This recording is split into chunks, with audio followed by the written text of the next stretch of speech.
Maayos na po ang kalagayan ni Janet Lim Napoles matapos pong tumaas ang kanyang blood pressure at makaranas ng anxiety attack kanina.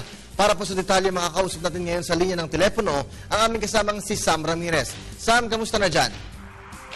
Kirby, magandang hapon sa'yo. Kanina ang bandang alas 3 ng madaling araw ay nagkaroon ng anxiety attack o pagkabalisa o di mapakali ito si Mrs. Janet Lim Napoles dahil ito sa kanyang claustrophobic disorder. Yung claustrophobic disorder, ito yung pagkakaroon ng takot sa mga maliliit na spaces na naganap yung kaninang bandang alas 3 na umaga. At ang naging effect naman ito sa kanya, bumaba yung kanyang sugar level at tumaas ang kanyang blood pressure. Pero kaagad naman na tinignan ito ng mga nurses na nakaantabay dun sa Camp Santo Domingo at agad dapan yung kanyang sitwasyon at bandang alas 4 ng umaga ay bumalik na sa normal itong blood pressure at sugar levels ni Janet Lim Napoles. Bandang alas 6 naman ay nag-serve sa kanya ng breakfast itong Special Action Force. Ang kanyang pagkain ay ham, sunny side up na itlog at rice. At kanina rin ay may mga bumisita sa kanya. Ito yung kanyang tatlong anak na si James, si Christian at saka si Christine Napoles. At meron din kasamang na dalawang abogado. Ito ay sina Attorney Bettina Zamora at Attorney Diana Singian.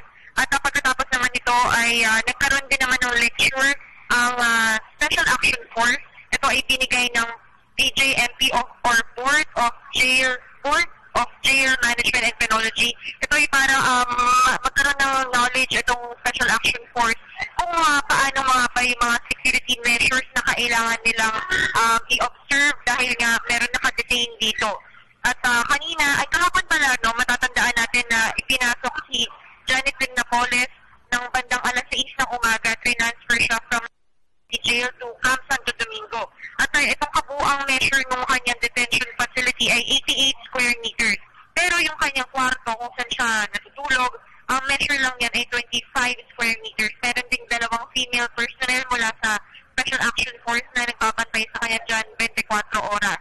At itong facility kung saan siya nakadetain, ito rin yung parehong facility kung saan itinitain dati si MNLF Chairperson Nurmi Suari at saka si Senator Gringo Conatan. Alam mo, Kirby, medyo mahigpit yung security dito sa may Camp Santo Domingo. Ultimo media, bawal dun mismo sa loob ng kampo hanggang doon lang kami sa may Gate 1 at matatandaan din natin na na-mention sa mga previous reports ko na meron dalawang gate dito, yung sa Gate 2, doon mismo yung facility kung saan nakadetain si Napoles. At yung mga updates na natatanggap natin ay mula yan sa PNP. Kirby?